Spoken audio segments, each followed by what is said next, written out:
advertisers don't give a damn about the quality of the content that you're putting out. They just fund, and I'm calling it fund on purpose, they fund the biggest two guys. So, which is why you have such a sort of nautanki that happens for TRPs.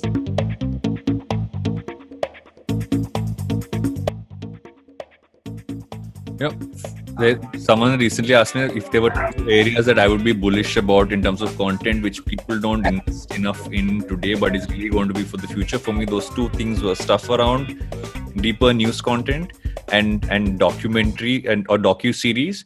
They're actually the same thing, the way I see it, but I feel that's the most underserved content piece, especially from our country, which I feel the potential for that is so phenomenal. Because we don't tell real stories enough. We either tell really fictionalized versions of what we think is real, or we just or we do I don't know. Some parts of those are news, not entirely. I would say that's more trying to be entertainment, which comes on television, but I will not subscribe to that. And speaking of subscription, is subscription the model of the future for journalism? It has to be, Varun, for more than one reason, right? And with due respect to the advertising industry, in television and in newspapers, what happens is because the only source of income is advertising. And I can tell you for sure, and I think that, what I saw happening a year ago when I left has now happened in public for everybody to see, where advertisers don't give a damn about the quality of the content that you're putting out. They just fund, and I'm calling it fund on purpose, they fund the biggest two guys. So, which is why you have such a sort of nautanki that happens for TRPs, because there's no accountability for the kind of crap that they're putting out. They just want that one night's TRP because it gets them advertising. Yeah. Also, let's be honest about the fact, among the biggest advertisers on news specifically is the government. Yeah. Between, PSA ads, tender call-outs that they put on newspapers, plus ads that get put out in these large conclaves that get done before any government goes into election. This is a lot of money. And so the customer really for all of these news organizations is the advertiser, and the government is not the person who's consuming the news, which is why, and I keep using this analogy, if you are watching television news, it is very important to realize that you are to that news channel what chicken is to real good chicken.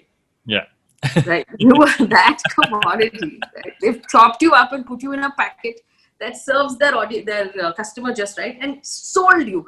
You are the commodity. Your attention span is the commodity here. You are not the customer. So nobody cares what's good for you. Yeah. Nobody cares what's good for society. Nobody cares if this is divisive, misogynistic, anti-women, Islamophobic.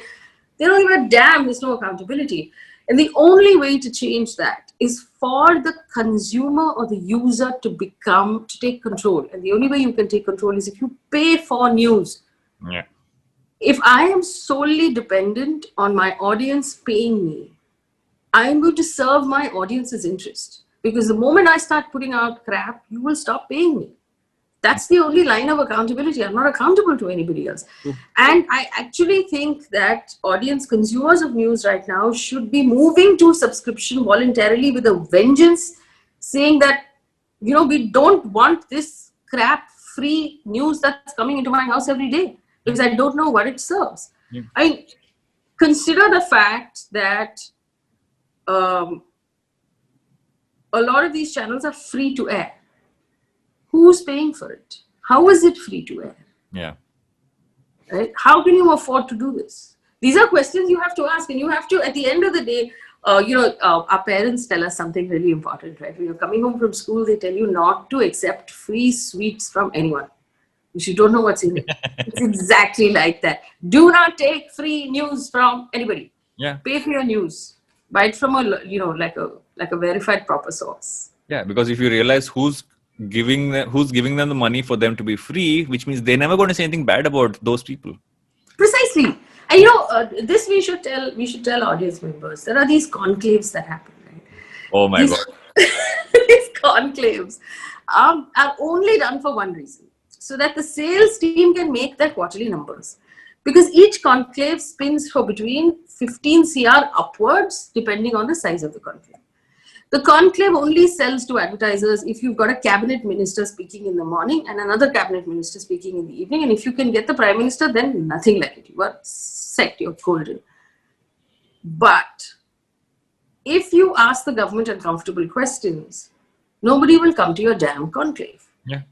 And you will not be able to spin any money. And your sales team will come back and say, why do we have this person in our network who's only causing trouble? Yeah. So that's how it works at the end of the day. The hand that is feeding these channels is purely the government and political parties. And you have to realize that. And a lot of people say, oh, this anchor is sold out.